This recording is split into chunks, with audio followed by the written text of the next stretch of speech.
नमस्कार, मैं रविश कुमार। यह बात पूरी तरह से सही नहीं है कि भारत की पुलिस गुलाब के फूल नहीं देती है और लोगों के घर जाकर हैप्पी बर्थडे नहीं मनाती है।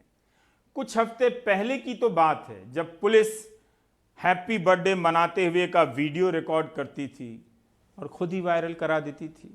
हम लोग भी वायरल करते थे कि पुलिस ने बड़ा अच्छा काम किया, मोहित हो जाते थे। लेकिन इतनी जल्दी हम अपने पुलिस में आई इस उदारता की तस्वीर को भूल जाएंगे, ये मैंने नहीं सोचा था। Happy birthday to you, happy birthday to you। उस वक्त लगने लगा कि अब हैप्पी बर्थडे में यार दोस्त आए या ना आए, पुलिस जरूर आएगी, केक वेक भी लाएगी। घर में नया बच्चा पैदा होगा तो लोग नज़दीक के थाने में आधार कार्ड दे आएंगे ताकि पुलिस को याद रहे कि हैप्पी बर्थडे कब है बेबी का। बात ज़रा मिडिल क्लास मेंटेलिटी की भी है, लेकिन सवाल तो जायज़ है कि पुलिस के पास रेगुलर पेट्रोल भराने का बजट तो होता नहीं, ये केक का पैसा किस खाते से आ रहा है। खैर, आपको क्या है जी, केक खाइए और हैप्पी रहिए। ये मत कीजिए कि पुलिस के जाने के बाद मोहल्ले की बेकरी से पता करने लग गए कि केक तूने दी थी पुलिस को, पैसे मिले थे। इस तरह की बात करने वालों को अनफ्रेंड कर दीजिए। थाने में केक का प्रावधान ही तो नया विधान है। प्रावधान हमारी व्यवस्था का वो अभिन्न अंग है जो कभी भी घटित हो सकता है। एक बार प्रावधान हो जाए तो कोई भी चीज उपलब्ध कराई जा सकती है। तो ये हजारों साल तेरे हैं आरज़ू।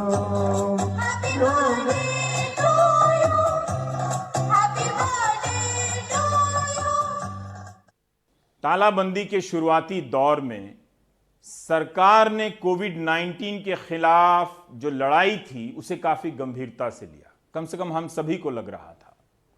सरकारों ने जब कहा कि वेंटिलेटर का इंतजाम कर देंगे, अस्पतालों में लाखों बिस्तरों का इंतजाम कर देंगे, पीपीई किट की ढेर लगा देंगे, हम सब धड़ाधड़ यकीन किए जा रहे थे। लेकिन जैसे ही तालाबंदी के नियमों में ढील दी जाने लगी, मजिस्ट्रेटों के यहाँ चिट्ठियां भेजी जाने लगी कि अपने अपने इलाके में शमशान और कब्रिस्तान की जगह देख कर रखिए। अब ऐसी खबरों को सुनकर पढ़कर किसके होश न उड़ जाएं कि अस्पताल बनाते बनाते कब्रिस्तान और शमशान बनाने की बात कहां से आने लगी, क्या कुछ और भयंकर होने वाला है। लेकिन पुलिस ने इस लड़ाई को सीरियसली लिया। पुलिस को लगा कि ये संकट काल है, और जब संकट काल का बोध हो जाता है तो देश बदल जाता है। इसका कारण है वो क्यों बदल जाता है। अमर चित्र कथा में वीर बालक की कथा भी तो यही थी। वीर बालकों में वो बालक था जो हमेशा संकट काल में बाकी बच्चों से अलग परफॉर्म करता था, क्योंकि यह मान लिया गया है कि संकट काल के बाद वीरता की जरूरत ही नहीं है। यही वो काल होता है जब कड़े निर्णय लेने का वक्त होता है, और इसकी शुरुआत वीर बालक बागीचे में सांप को मारने के साथ करता है, या फिर वीर बालक गुंडों को परास्त कर नगर सेठ का गुल्लक लौटा देता है। ऐसे वीर बालक सिलेबस का हिस्सा बन जाते हैं। बच्चों को पढ़ाया जाता है ताकि अधिक से अधिक इस टाइप के वीर बालक पैदा हो। देश में नमक की कमी हो जाए मगर वीर बालक की कमी ना हो। ऐसे वीर बालक दोबारा नहीं हुए, लेकिन जनता में वीर बालक का सपना घुस गया कि एक दिन वीर बालक आएगा। आजकल हर दूसरा वीर बालक बना हुआ है। जिनकी बाल्यावस्था नहीं है वो भी वीर बालक की तरह राष्ट्र के लिए परफॉर्म करना चाहते हैं। आजकल ऐसे वीर बालक बहुत हो गए हैं, गली गली में मिल जाते हैं। उनका काम है दूसरों को प्रेरित करना। वो खुद प्रेरित नहीं होते, लेकिन दूसरों को प्रेरित करने का बोझ उठाकर चल देते हैं। पुलिस को भी लगा कि इस संकट काल में प्रेरित करने का वक्त है, लोगों को जगाने का वक्त है। इसलिए उसने अपने भीतर की अच्छी प्रतिभाओं को बाहर आने के लिए अपने सारे दरवाजे खोल दिए, और पुलिस का जवान से लेकर अफसर सुर में गुनगुनाता हुआ नजर आने लगा।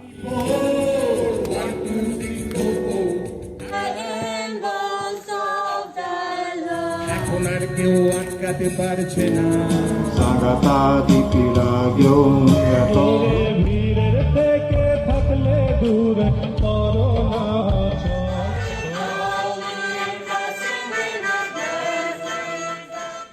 इसलिए खबरदार जो आपने अमेरिका की पुलिस की तारीफ की, आप कम से कम अमेरिका की पुलिस की वर्दी देख लीजिए।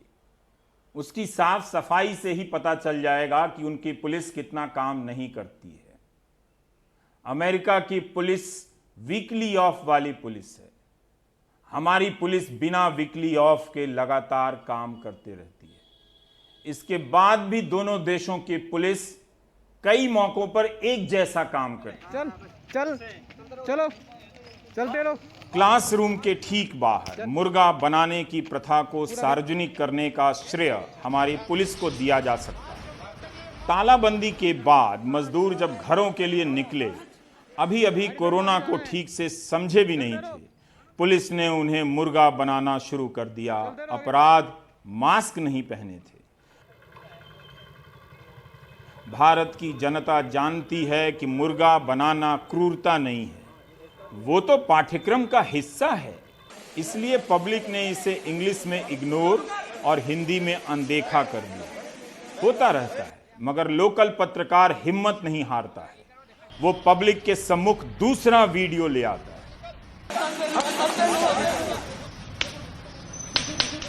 अब मजदूर पुलिस की लाठी के दम पर सड़क पर लौट रहा था। पुलिसिया जुल्म के ऐसे न जाने कितने वीडियो वायरल हो गए, मगर वो लोकल से नेशनल होने का ख्वाब पूरा नहीं कर सके। दिल्ली दंगों के दौरान का यह वीडियो वायरल होकर गायब हो गया। सड़क पर गिरा यह नौजवान मर गया। उस टाइम हमारी अंतरात्मा अंतर्राष्ट्रीय थी। लोकल तो अभी अभी हुई है जब से 20 लाख करोड़ का पैकेज आया है। हमारे लिए इनजस्टिस, अन्याय, नाइंसाफी इतनी भी बड़ी चीज नहीं है कि लोग बात बात में सड़क पर उतर आए। उतरे थे नागरिकता विरोधी कानून के संबंध में, उसका विरोध करने के लिए। अब उनके साथ क्या हो रहा है, लोग देखकर अनदेखा कर दे रहे हैं। ठीक उसी तरह से जिस तरह से पुलिस ने उन लोगों को देखकर अनदेखा कर दिया जो उस दौर में गोली मारने के नारे लगवा रहे थे, और उस दौर में आप पुलिस की दूसरी हरकतों को नजरअंदाज कर रहे थे।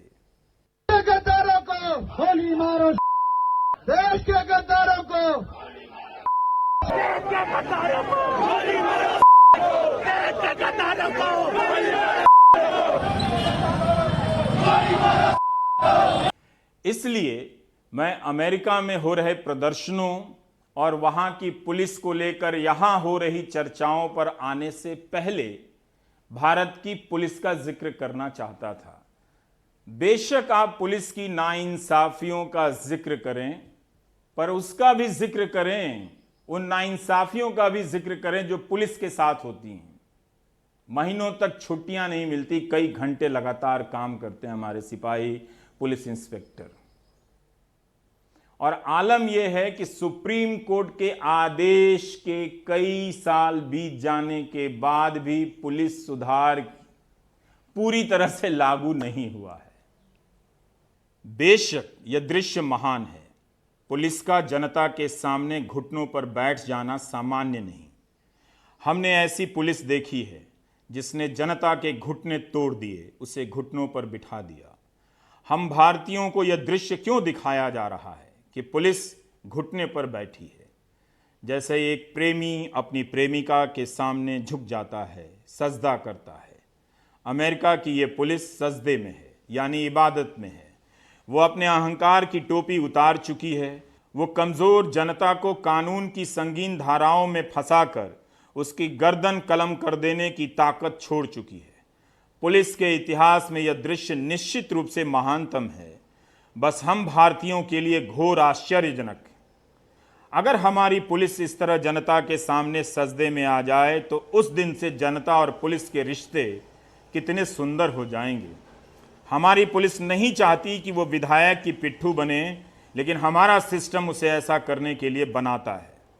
आप अमेरिका से आए इन महान दृश्यों को हल्के में मत लीजिएगा, भारत से सिर्फ तुलना मत कीजिएगा। अब मैं पूरी तरह से लोकल से ग्लोबल होना चाहता हूं, अमेरिका पर आना चाहता हूं, अमेरिका जाना नहीं चाहता हूं, यह जानने के लिए कि एक घटना की प्रतिक्रिया में अमेरिका में ऐसा क्या हुआ कि 40 शहरों में कर्फ्यू लगाने की नौबत आ गई। 23 राज्यों और राजधानी वॉशिंगटन डीसी में नेशनल गार्ड की तैनाती करनी पड़ी। राष्ट्रपति ट्रंप धमकी दे रहे हैं या चेतावनी दे रहे हैं कि सेना भी उतार सकते हैं। न्यूयॉर्क ने 70 साल में पहली बार कर्फ्यू का आलम देखा है। राजधानी वॉशिंगटन डीसी में भी कर्फ्यू।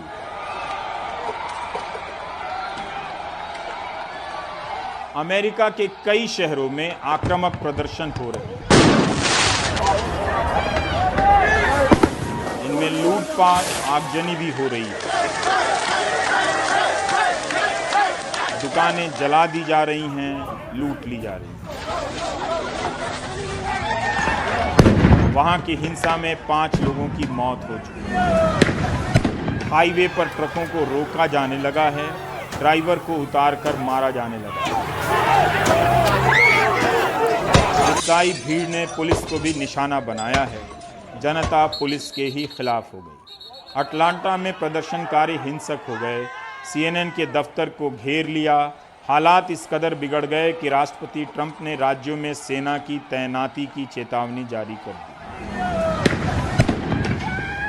अमेरिका के शहर मिनेसोटा से शुरू हुई यह हिंसा बाकी शहरों में भी तेजी से फैल गई। मिनेसोटा में नेशनल गार्ड की तैनाती कर दी गई है। अब सरकार के सामने हिंसा बड़ी चुनौती हो गई है, लेकिन इसी के साथ शांतिपूर्ण प्रदर्शन भी नई चुनौती बन गए। हजारों लोग सड़कों पर उतर आए हैं। अश्वेत लोगों के साथ गोरे भी हैं, दूसरे देशों के नागरिक भी हैं।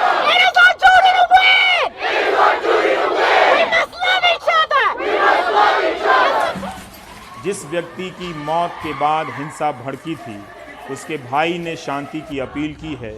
नारा दिया है कि बाईं तरफ शांति हो, दाईं तरफ इंसाफ। इसके बाद लोगों का यह प्रदर्शन व्हाइट हाउस तक पहुंचा है। 31 मई की रात व्हाइट हाउस की बत्तियां बुझा दी गईं, जो आमतौर पर कभी नहीं बुझाई जाती। खबर यह भी आई कि राष्ट्रपति को बंकर में ले जाया गया है, हालांकि इस खबर की पुष्टि नहीं हुई। कई घंटों से ट्रंप प्रेस कॉन्फ्रेंस तक नहीं कर पाए। प्रदर्शन का दायरा बेइंतहा बड़ा हो चुका है। अमेरिका में कोविड-19 से 1 लाख लोग मरे हैं। कई हफ्तों से वहां की प्रांतीय सरकारों और राष्ट्रपति के बीच अस्पताल के इंतजाम को लेकर विवाद हो रहे हैं। इन प्रश्नों को लेकर, अपने जीने के सवाल को लेकर लोग सड़कों पर नहीं आए कि इस तरह के इंतजाम में लापरवाही क्यों है, कि उनकी जिंदगी के साथ खिलवाड़ किया जा रहा है। लेकिन लोग इस प्रश्न को लेकर क्यों आए और उन्होंने अपना नारा क्यों बनाया कि आई कांट ब्रीथ, मैं सांस नहीं ले सकता, मैं सांस नहीं ले सकती। ये क्यों कहना पड़ा? क्यों उनके लिए कोविड-19 से संक्रमित हो जाने और मर जाने के खतरे से बड़ा सवाल यह बन गया कि जी कर क्या करेंगे अगर इस घुटन के साथ जीना है। जब घुटन बहुत बढ़ जाती है तो उसके बाहर आने की एक ही जगह होती है, सड़क। बस यही ध्यान रखना होता है कि हिंसा का रास्ता अपना लेने से उसका दायरा, वो आग की तरह आंदोलन जरूर फैल जाता है, लेकिन फिर वो आंदोलन अपनी विश्वसनीयता, अपने सवालों के मकसद से हाथ भी धो बैठता है। इसलिए किसी भी परिस्थिति में हिंसा का साथ या उसका साथ नहीं दिया जाना चाहिए और उसका रास्ता नहीं अपनाया जाना चाहिए।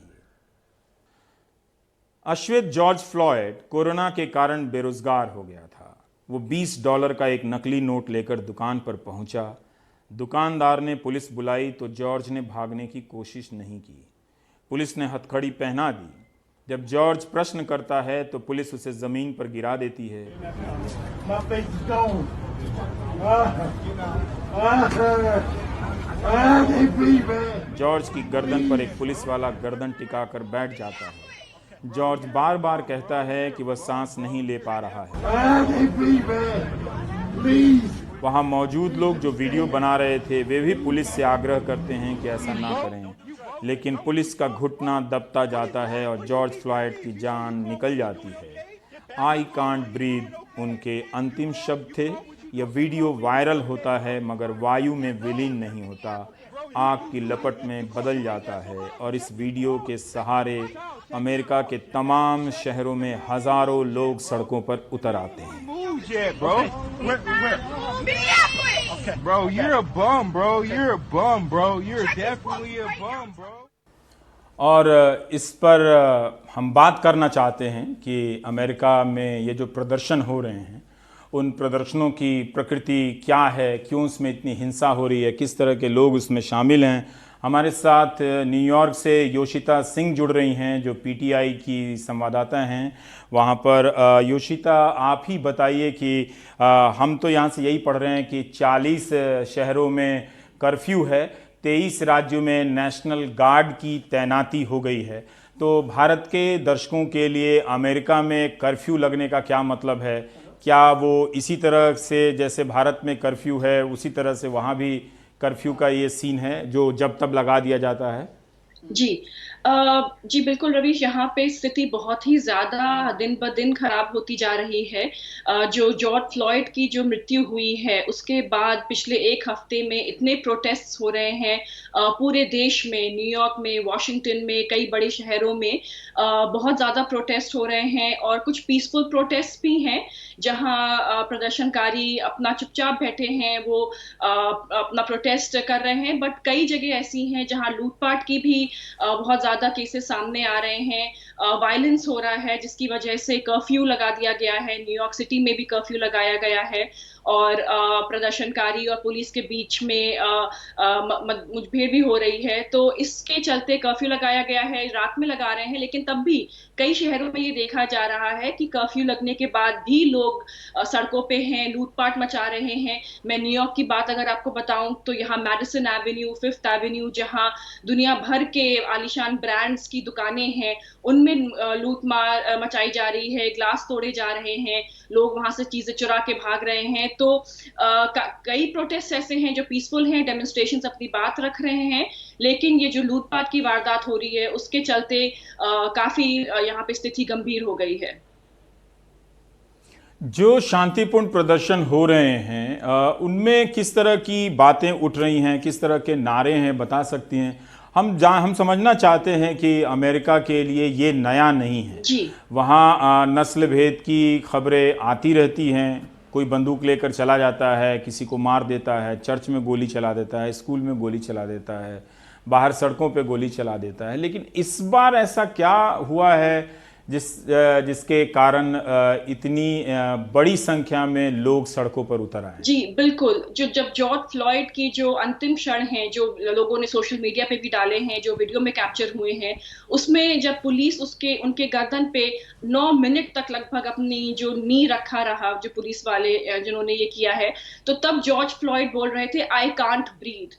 तो यहाँ जो प्रोटेस्टर्स हैं, जो डेमोन्स्ट्रेशंस कर रहे हैं, वो यही नारे लगा रहे हैं, I can't breathe, I can't breathe, please stop. क्योंकि जैसे आपने कहा कि ये पहली वारदात नहीं है, यहाँ पे बहुत इंसिडेंट्स ऐसे हो चुके हैं। लगभग हर 2-4 महीने में कुछ ऐसा सुनने में आता है कि एक अफ्रीकन अमेरिकन को पुलिस ब्रूटैलिटी की वजह से जिनकी जान जाती है। तो यहाँ लोगों में इतना गुस्सा है, इतना अब फ्रस्ट्रेशन बढ़ गया है कि और वो लोग बोल रहे हैं कि इनफ इज इनफ, अब बहुत हो चुका है। है और अब इसके आगे दे वांट यहाँ जस्टिस, दे वांट इक्वालिटी और उसके लिए वो अपनी आवाज उठा रहे हैं। और जो प्रोटेस्ट कर रहे हैं, जो डेमोन्स्ट्रेशंस कर रहे हैं, वो खाली अफ्रीकन अमेरिकन नहीं है, हर तबके के लोग एक साथ आके अपना सॉलिडारिटी दिखा रहे हैं। पुलिस के सामने बहुत लोग दे आर टेकिंग अ नी, जिसको बोलते हैं, वो अपने घुटनों पे बैठ रहे हैं और अपने हाथ उठा रहे हैं, अपने फिस्ट उठा रहे हैं कि पीसफुली वो प्रोटेस्ट कर रहे हैं। वो अपना मैसेज ये देना चाह रहे हैं कि अब बहुत हो चुका है। अमेरिका में ऐसी वारदात बहुत हो चुकी हैं। 2020 में हम लोग 21वीं सदी की बात कर रहे हैं और तब भी यहाँ पे जो इतनी ब्रूटैलिटी है अफ्रीकन अमेरिकन के अगेंस्ट स्पेशली, वो खत्म नहीं हो रही है, वो नहीं रुक रही है। तो उसके लिए लोग आवाज उठा रहे हैं और अब उनको चाहिए कि इस जो ये लोग पुलिस के प्रति भी उनको इंफॉर्मेशन दी जाए, ट्रेनिंग दी जाए कि वो कैसे माइनॉरिटीज के प्रति पेश आए। योशिता जी, मैं एक सवाल और है कि जो हम तस्वीरें देख रहे हैं कि पुलिस भी घुटने पर बैठी हुई है, प्रदर्शनकारियों के सामने अपने डंडे को नीचे रखकर, सर झुकाकर सजदे में बैठी हुई है। हम ये जानना चाहते हैं कि पुलिस का ऐसा करना सिर्फ सांकेतिक है या वाकई में पुलिस के भीतर पहले से कहीं ज़्यादा विचार विमर्श देखा गया है, जिसके कारण पुलिस एक प्रायश्चित की मुद्रा में नजर आ रही है? जी बिल्कुल, ये बहुत ही ज्यादा पावरफुल इमेजेस हैं। हम लोग भी यहाँ देख रहे हैं कि बहुत प्रोटेस्ट में कई शहरों में पुलिस भी प्रोटेस्टर्स के साथ घुटनों पे बैठ रही हैं, उनसे गले मिल रही हैं, उनसे हाथ मिला रही हैं और कई जगह पुलिस अनाउंसमेंट भी कर रही है कि हम लोग भी आपके साथ, प्रोटेस्टर्स को बता रही है कि हम लोग भी आपके साथ बैठेंगे, आप प्लीज यहाँ शांति से रहिए, हम लोग आपके साथ घुटनों पे बैठेंगे, उसके बाद प्लीज चले जाइए, अपने घर चले जाइए। क्योंकि रवीश, ये भी यहाँ ध्यान रखने की बात है कि कोरोना वायरस यहाँ फैला हुआ है। अभी भी अमेरिका में बहुत ज्यादा केसेस हैं और इतने ज्यादा प्रदर्शनकारी अगर हजारों की तादाद में फिर सड़कों पे आएंगे तो फिर ये कोरोना वायरस का भी इन्फेक्शन फैलने की बहुत ही ज्यादा आशंका है। तो इसलिए पुलिस भी कई जगहों पर प्रदर्शनकारियों के साथ मिल रही है, उनको ये दिखा रही है कि हाँ, वो उनका दर्द समझती है, वो उनके जो आक्रोश है, जो उनका गुस्सा है, वो समझती है, वो उनके साथ में है और साथ में मिलके ही वो एक पावरफुल मैसेज देना चाहते हैं कि हाँ, मतलब जो गलतियां हुई हैं उनको सुधारने की जरूरत है। और प्रोटेस्टर्स के साथ जब वो जमीन पे बैठ रहे हैं या गले मिल रहे हैं तो ये एक तरीके से एक पावरफुल इमेज है कि अपनी सॉलिडारिटी दिखाने का और ऑल्सो कि हाँ, जो गलतियां हुई हैं उनको आगे ना दोहराया जाए और जो एंगर है वो शेयर किया जाए, जो दुख है वो पुलिस भी शेयर कर रही है। ठीक उल्टा होता, अगर भारत में इस तरह से लोग प्रदर्शन कर रहे होते तो पुलिस लाठियां चला रही होती और कईयों के हाथ पांव तोड़ चुकी होती। लेकिन मैं ये भी जानना चाहता हूं कि ट्रंप के आने के बाद श्वेत अश्वेत पॉलिटिक्स काफ़ी बढ़ी है और पिछले दिनों एक घटना भी हुई थी जिसमें एक आदमी जो भाड़े के गाड़ी में रहता था बाहर पार्किंग स्टेशन में, वो जाता है और यहूदियों को गोली मार के आ जाता है और वो पूरा उस तरह से चित्रित करता रहता है अपने वैन में। तो एक वाइट सुप्रीमेसी की बात कही जाने लगी है। क्या इस पॉलिटिक्स के रिएक्शन में भी, प्रतिक्रिया में भी लोगों का ये उबाल निकला है कि ये अब एक सीमा से ज़्यादा हो गया है?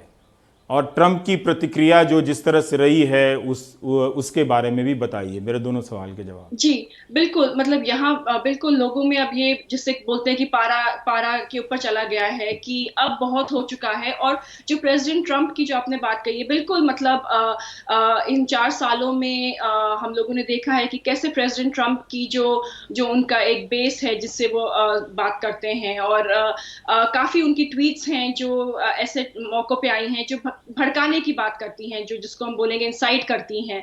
तो आज हम लोग अब इस माहौल में भी देख रहे हैं, जैसे कल प्रेसिडेंट ट्रंप ने बोला कि अगर प्रदर्शनकारी नहीं जाते हैं या ये वायलेंस चलती रहती है तो वो मिलिट्री डिप्लॉय करेंगे। तो कई लोगों को लगता है कि इस वक्त अमेरिका को एकजुट करने की जरूरत है, यूनिटी की जरूरत है, सॉलिडारिटी की जरूरत है, ना कि एक दूसरे को एक दूसरे के खिलाफ भड़काने की जरूरत है। आप मिलिट्रीज ले आएंगे अमेरिकन स्ट्रीट्स में, तो ये मतलब अगेन बहुत लोगों ने ऐसा नहीं देखा है और इतने अनरेस्ट है, इतना ज्यादा सिविल अनरेस्ट है जो कि पिछले कई दशकों से नहीं देखा गया है अमेरिका में। तो ये बहुत ही ज्यादा एक डिफरेंट सिचुएशन है, डिफरेंट सर्कमस्टांसेस हैं और इस वक्त जो बहुत सख्त जिसकी जरूरत है कि एक लीडरशिप की, कि जो कामनेस करे, जो यूनिटी करे, जो अपने मैसेजेस से ये बताए कि नहीं हम साथ में हैं, हम साथ में मिलके इस प्रॉब्लम को देखेंगे या इसका सोल्यूशन निकालेंगे, ना कि वो डेमोक्रेट्स को बोल रहे हैं, जो बाइडेन के अगेंस्ट बोल रहे हैं, ट्विटर पे अपनी रैंट जिसको बोलते हैं वो करते हैं, या ट्विटर पे इंसाइट कर रहे हैं। तो बिल्कुल मतलब अब ये भी देखने में आ रहा है, और इलेक्शन ईयर है ये, हम सब जानते हैं 2020 नवंबर में इलेक्शन ईयर है, तो इन सब चीजों का बहुत ही ज्यादा फर्क पड़ेगा कि कैसे अमेरिकन जो ऑडियंस है, जो अमेरिकन वोटर्स हैं, वो चाहे ये राइट्स हों, चाहे कोरोना वायरस का जो इम्पैक्ट है उसको देख के कैसे ट्रंप एडमिनिस्ट्रेशन को अब आगे वोट करते हैं। योशिता, ये भी मैं यहाँ चर्चाओं में पढ़ रहा था कि जब भी ऐसे मुद्दे आते हैं सत्ताधारी दल को बहुत फ़ायदा हो जाता है कि नीतियों या उनकी असफलताओं पर बहस नहीं होती है, अतीत में सारे मुद्दे चले जाते हैं और उसमें बहस घूमने लगती है। एक तो ये बात हुई, लेकिन दूसरा मैं आपसे ये जानना चाहता हूँ कि भारत में जब इस तरह की घटनाएं होती हैं तो कॉरपोरेट या जो सेलिब्रिटी हैं फिल्मों के, जो वो लोग चुप हो जाते हैं। तो मैं जानना चाहता हूं कि इस आंदोलन के वक्त वहाँ के जो एलिट क्लास है, जो कॉरपोरेट है, वो किसके साथ है? वो इस प्रदर्शन के साथ है? हिंसा के साथ तो वो नहीं होगा, लेकिन तब भी क्या वो इन प्रदर्शनों के साथ है? जी बिल्कुल, हम लोग यहाँ देख रहे हैं, चाहे वो माइक्रोसॉफ्ट के सीईओ हो सत्या नडेला, सुंदर पिचाई हो गूगल के, जो बड़ी कंपनीज हैं, वो लोग बिल्कुल अपनी सॉलिडारिटी बता रहे हैं। टेलर स्विफ्ट एक यहाँ बहुत ही जानी मानी गायिका हैं, पॉप स्टार हैं, उनके कई लाखों करोड़ों फॉलोअर्स हैं। उन्होंने भी खैर ट्विटर पे बोला है कि वो प्रेसिडेंट ट्रंप के अगेंस्ट बोला है, बोली है कि वो नवंबर में उनको वोट आउट कर देंगी, मतलब ये एक मुहिम चलाएंगे। तो बिल्कुल कई लोग सामने आ रहे हैं, लेकिन बहुत लोग फेसबुक से जैसे नाराज हैं, मार्क जकरबर्ग से नाराज हैं, क्योंकि और कल ये अगेन सोशल मीडिया में हम लोगों ने देखा था कि फेसबुक के कई एम्प्लॉइज वॉकआउट भी करना चाह रहे हैं, क्योंकि वो नाराज हैं कि जिस तरीके से फेसबुक के फाउंडर ने, मार्क जकरबर्ग ने, ज्यादा कोई ठोस कदम नहीं उठाए हैं जो प्रेसिडेंट ट्रंप की जिसको बोलेंगे अगर स्पीच को रोकने के लिए, या जो फैक्ट, जो फॉल्स इंफॉर्मेशन कभी कभी प्रेसिडेंट ट्रंप जो सामने रखते हैं उसको करेक्ट नहीं करने के लिए। तो बिल्कुल यहाँ कुछ कॉर्पोरेट्स हैं जो सामने आ रहे हैं और जो नहीं आ रहे हैं, और जिन पे, क्योंकि फेसबुक, ट्विटर आजकल इतनी एक बड़ी पावरफुल वॉइस हो गए हैं, स्पेशली इन आजकल के ज़माने में। तो फेसबुक के एम्प्लॉयज़ खुद एक तरीके से अकाउंटेबिलिटी चाहते हैं कि नहीं, अगर उनका प्लेटफॉर्म यूज़ किया जा रहा है तो उससे हिंसा ना हो, उससे हेट ना फैलाई जाए, और अकाउंटेबिलिटी हो कि जो गलत इन्फॉर्मेशन है उसको मार्क किया जाए, उसको बिल्कुल बताया जाए। क्योंकि यही हम लोगों ने देखा है कि सोशल मीडिया से कैसे गलत इन्फॉर्मेशन फैलती है, आग की तरह लिटरली, और फिर जो आजकल सड़कों में हम यहाँ देख रहे हैं वो तो सबके सामने है। जी, बहुत बहुत शुक्रिया योशिता सिंह, अमेरिका से, न्यूयॉर्क से हमें ये सारी जानकारी देने के लिए बहुत बहुत शुक्रिया। जैसा कि योशिता ने बताया कि माइक्रोसॉफ्ट और गूगल के जो चीफ प्रमुख लोग हैं वो भी इस हिंसा के खिलाफ बोल रहे हैं, लेकिन उनसे उम्मीद ना करें कि ये लोग कभी भारत आएँ तो इस तरह की हिंसा के खिलाफ बोलें। हाँ, ये एक फ़र्क है कि कहाँ आपकी आवाज़ निकलती है और कहाँ आपकी बोलती बंद हो जाती है। इतना कुछ पतन हुआ है हाल के दिनों में अमेरिका में, लेकिन तब भी बोलने की जो व्यवस्था है वो बची हुई है, वो बनी हुई है। यहाँ अगर इस तरह से लोग निकले होते तो सब पर UAPA लगा दिया गया होता, जो आजकल जामिया के छात्रों पे, और नागरिकता विरोधी कानून, नागरिकता कानून के विरोध में जो लोग सड़कों पर उतरे थे उनके किस तरह से अलीगढ़ मुस्लिम यूनिवर्सिटी के छात्रों को गिरफ्तार किया जा रहा है, और एक तरह की चुप्पियाँ पसरी हुई हैं। ये अमेरिका की ये जो घटना है वो ये समझने के लिए बहुत ज़रूरी है कि समाज के भीतर नाइंसाफ़ी जो है उसको हम टालते जाते हैं, हम एक मुगालता पालते हैं कि ये ख़त्म हो गया है। जैसे भारत में बहुत सारे भोले मासूम लोग हैं जिन्हें लगता है कि जातिवाद ख़त्म हो गया है, जिन्हें लगता है कि अब दलितों के ख़िलाफ़ हिंसा बंद हो गई है और धर्म के आधार पर मुसलमानों को अब प्रताड़ित नहीं किया जा सकता। ऐसे भोले लोग बहुत हैं, लेकिन एक बेहतर समाज लगातार इस तरह की हिंसा और भेदभाव की चीज़ों से लड़ता है, दूर करता है, और उसकी स्मृतियों को किस तरह से रखता है। मैं आपको एक रिपोर्ट दिखाना चाहता हूं कि अमेरिका में किस तरह से जो अश्वेत लोगों के साथ पहले नाइंसाफियां हुई हैं उन्हें, उनका एक म्यूजियम बनाया गया है।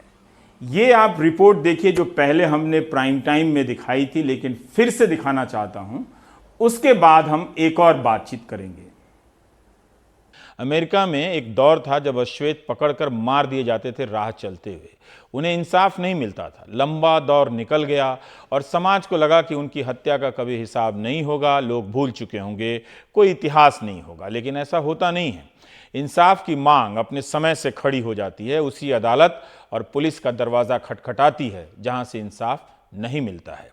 अमेरिका के अल्बामा में मंटगोमरी शहर है, वहाँ एक म्यूजियम एंड मेमोरियल बना है। इसका नाम है the national memorial for piece and justice. यह म्यूजियम पिछले साल अप्रैल में खुला है यहाँ, जिसे लिंचिंग म्यूजियम कहा जाता है।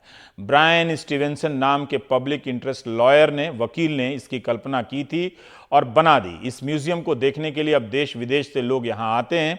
बाहर ही आपको दीवार में चिनवा दिए गए अश्वेत लोगों की मूर्ति मिलेगी जो आप देख रहे हैं। कलाकार थॉमस ने आज के अमेरिका में अश्वेतों के ऊपर पुलिस की यातना को बताने के लिए ऐसी मूर्ति बनाई है। मगर अमेरिका में 19वीं और 20वीं सदी में अश्वेत लोगों को बड़ी संख्या में बात बात पर लिंच कर दिया गया, उन्हें मार दिया गया। ब्रायन और उनके साथी वकीलों ने कई साल लगाकर 4,400 ऐसे मामले पता किए हैं जिनकी लिंचिंग हुई है। कईयों के नाम हैं और कईयों के नहीं।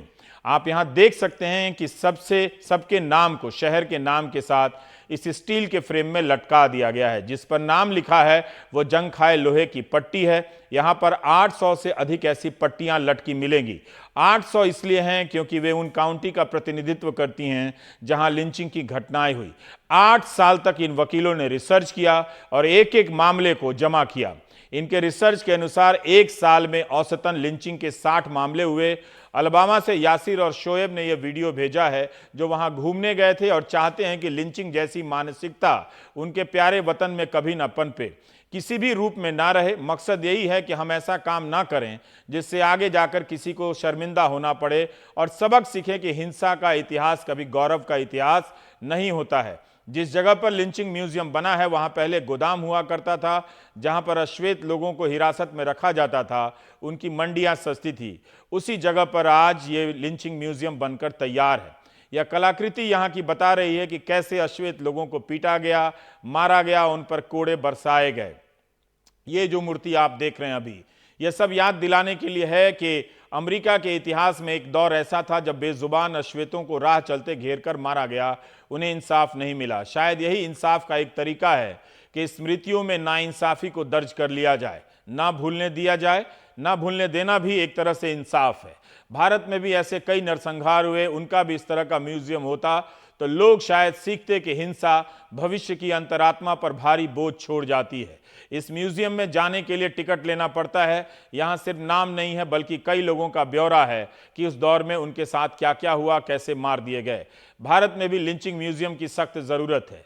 क्या भारत में ऐसे म्यूजियम को बनने भी दिया जाएगा? यकीन जानिए लोग आकर तोड़ देंगे, सरकारें विरोध में खड़ी हो जाएंगी। सोचिए अमेरिका अपने इतिहास का कैसे सामना करता है। इतनी तो उसकी तारीफ बनती है कि वो अपने इतिहास को इस तरह से पेश करने का मौका भी देता है। और अब इस वक्त अमेरिका में हो रहे प्रदर्शनों को ऐतिहासिक संदर्भ में भी समझने की ज़रूरत है। राम विश्वनाथन हमारे साथ हैं। राम, आप न्यू हेवन के प्रदर्शन में गए थे, वहाँ के बैनर, वहाँ के लोगों से बात करते हुए आपने क्या जाना समझा, आप कुछ बता सकें तो अच्छा रहेगा। हाँ, तो मैंने रविवार को न्यू हेवन में एक मोर्चा निकला था, मैं वहाँ मौजूद था। तो न्यू हेवन उत्तर पूर्व अमेरिका में न्यूयॉर्क के तकरीबन 2 घंटे दूर एक छोटी शहर है। इसकी आबादी लगभग बस 1.3 लाख है, लेकिन फिर भी काफ़ी भीड़ थी। तकरीबन 1000 लोग मौजूद थे।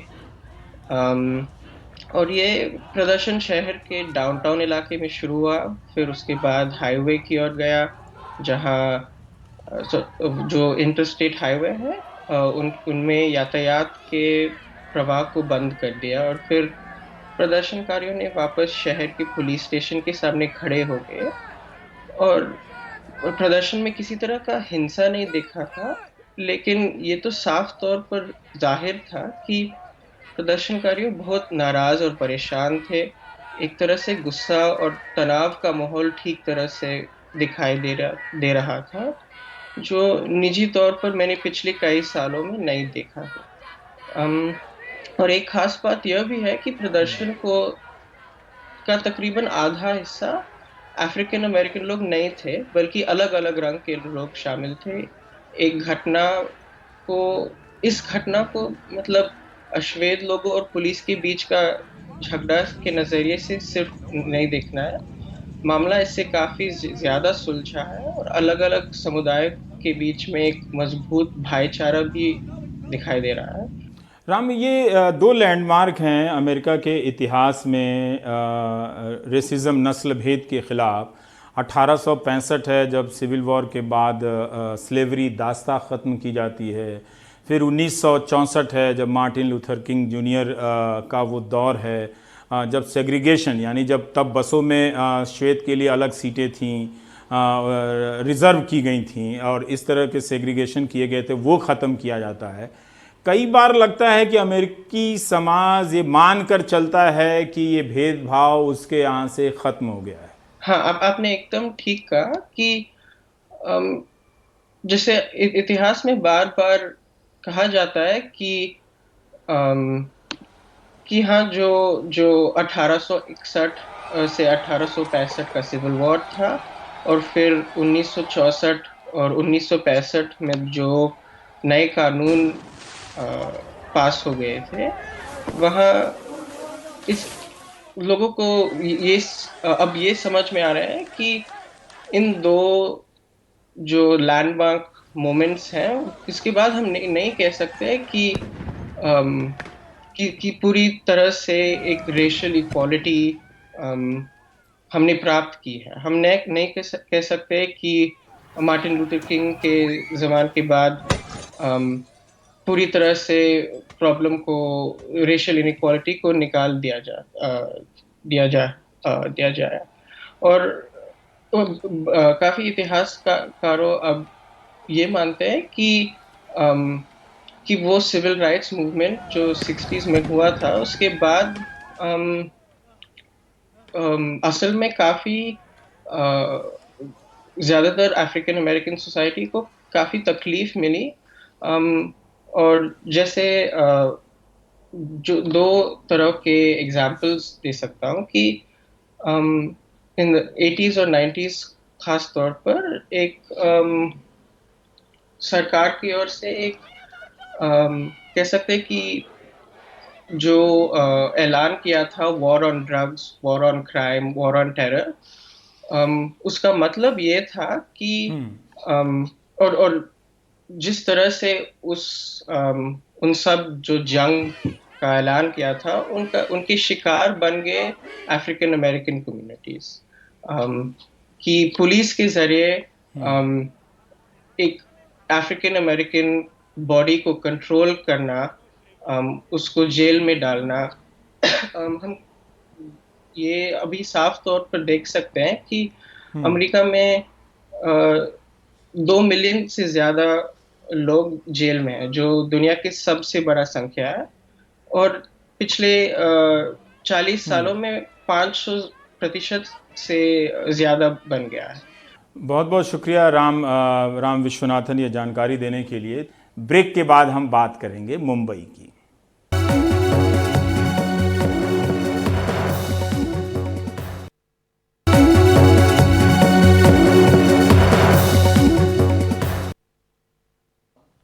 बंगाल की खाड़ी के बाद अब अरब सागर में चक्रवाती तूफान का खतरा मंडरा रहा है। अगर ये तूफान गंभीर हुआ और इसकी रफ्तार 100 से 110 किलोमीटर प्रति घंटे हुई तो मुंबई से लेकर महाराष्ट्र के कुछ हिस्से और गोवा तक पर क्या असर पड़ेगा, ये चिंता में डालने की बात है। लेकिन तैयारियां राष्ट्रीय आपदा प्रबंधन बल की तरफ से पूरी की गई हैं। लोगों के लिए चेतावनी जारी की गई है, मछुआरों को सतर्क किया गया है। लेकिन मुंबई इतनी तेज रफ्तार से आने वाली हवा का सामना कर पाएगी? लगातार बारिश और मौसम खराब होने के कारण समुद्र तूफान की आशंका है, इसलिए आपको सब सभी जल्द से जल्द आपकी बोट हार्बर की ओर ले जाए। छिवाहड़ तमे भारतीय तटरक्षक बतावे चाहे दरिया में तूफान आए चाहे तुम्हें किनारा पर आवी जाओ। समुद्र में मछली पकड़ने गए सभी मछुआरों को जल्द से जल्द किनारे वापस लौटने की चेतावनी। अरब सागर में उठा चक्रवाती तूफान निसर्ग अब तेजी से महाराष्ट्र और गुजरात के तटों की ओर बढ़ रहा है। अनुमान है कि 3 जून की दोपहर ये दमन और रायगढ़ जिले में अलीबाग के पास हरिहरेश्वर तट को पार करेगा। इस दौरान तूफानी हवाओं के साथ तेज बारिश होगी। इसमें चलते विंड स्पीड 100 से 110 किलोमीटर हो सकते हैं, कभी कभार वो 120 तक पहुंच सकते हैं। इस वजह से ठाणे, पालघर, मुंबई, रायगढ़ जिलों में मूसलाधार वर्षा होने की संभावना है। साथ में विंड स्पीड भी काफ़ी ज़्यादा रहेगा। स्टॉर्म सर्ज है जो मुंबई के लो लाइन इलाके में है 1 से 2 मीटर तक हो सकता है और बाकी के इलाकों में 1 से 1.5 मीटर तक स्टॉर्म सर्ज हो सकता है। मौसम विभाग की चेतावनी के बाद से ही प्रशासन सतर्क हो गया है। महाराष्ट्र के 750 किलोमीटर लंबे समुद्र किनारे के सभी जिलों में एनडीआरएफ की टीमें तैनात कर दी गई हैं। पहले सिर्फ 10 टीमें तैनात की गई थीं और 6 टीमों को रिजर्व रखा गया था, लेकिन तूफान की रफ्तार और उससे होने वाले संभावित नुकसान को देखते हुए सभी 16 टीमों को तैनात कर दिया गया है। इसके अलावा 5 अतिरिक्त टीमें भी बुलाई गई हैं। तूफान सबसे पहले हरिहरेश्वर से गुजरेगा, इसलिए रायगढ़ जिले में एनडीआरएफ की 4, मुंबई में 3, पालघर में 2 और ठाणे में 2 टीमें तैनात की गई हैं। रत्नागिरी और सिंधुदुर्ग जिले में 1-1 टीम तैनात की गई है। मंगलवार सुबह से ही एनडीआरएफ की टीमें स्थानीय प्रशासन के साथ मिलकर समंदर किनारे के गांवों का सर्वेक्षण करती दिखाई दी। एनडीआरएफ ने खास तौर पर कच्चे मकानों में रहने वाले लोगों को गांव के स्कूलों और अन्य सुरक्षित जगहों पर जाने की सलाह दी। तरी सर्व नागरिकांनी जेवणाची व्यवस्था, बिछाना आणि मौल्यवान वस्तू घेऊन 5 वाजेपर्यंत केएल पोंदा हायस्कूल डहाणू येथे जायचं आहे। 2 दिवस आपल्या भागामध्ये लाईट येणार नाही, तरी सर्वांनी आपले मोबाईल वगैरे चार्ज करून ठेवायचे आहेत।